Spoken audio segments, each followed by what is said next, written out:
Is it working? Yeah. Good, thank you very much.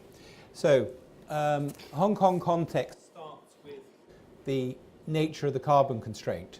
On the 8th of October, the IPCC published this report saying what is needed if we are to stop global warming at 1.5 degrees. And the graph goes from 2010 through to the end of the century, showing the emissions, starting off with where we are at the moment at about 37 gigatons a year. And basically what this says is that if we want 1.5, we need carbon neutrality by 2050. That's the same story that Lord Stern just told. And how fast we get there matters. If we get there rapidly, the blue lines, then we can, we don't have to go so far. If we are slower at reducing our emissions, we're going to have to suck carbon out of the atmosphere in order to keep to 1.5. And that's going to cost money.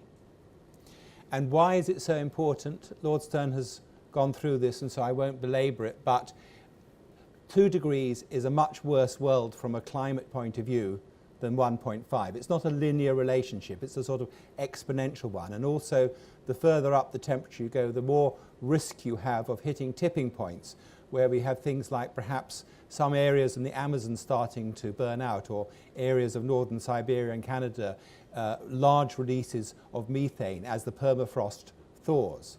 So there could be a bit of a runaway effect. And what Lord Stern was saying to me earlier was maybe 3 degrees isn't an option. If you hit 3 degrees, you're just going to run way past it. So, where's Hong Kong in this? Hong Kong is one of the cities that joined up as one of the original 40 cities in the C40. I'm not sure, but I think there are about 90 now. Hong Kong is one of the 17 cities that's in the steering group.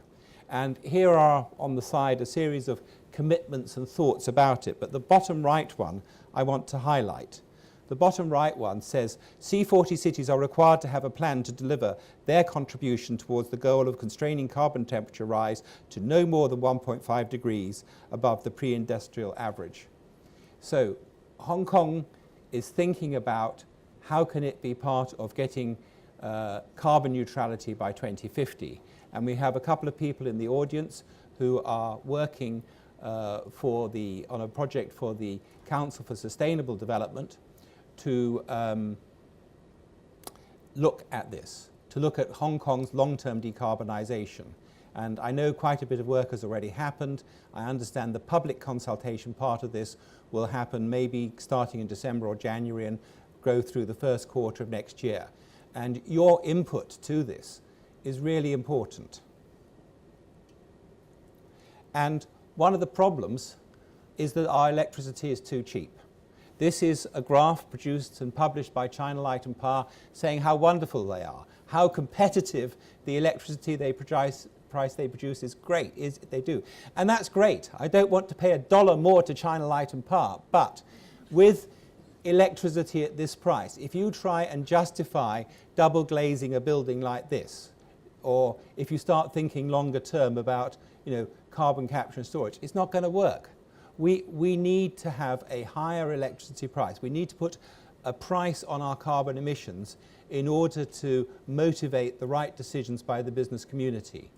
And this is particularly an issue which relates to long life assets. If you are building an asset which is going to be around for a long time, you need to be thinking about the carbon neutral world that asset is going to have to earn its living in, and what carbon price applies to that.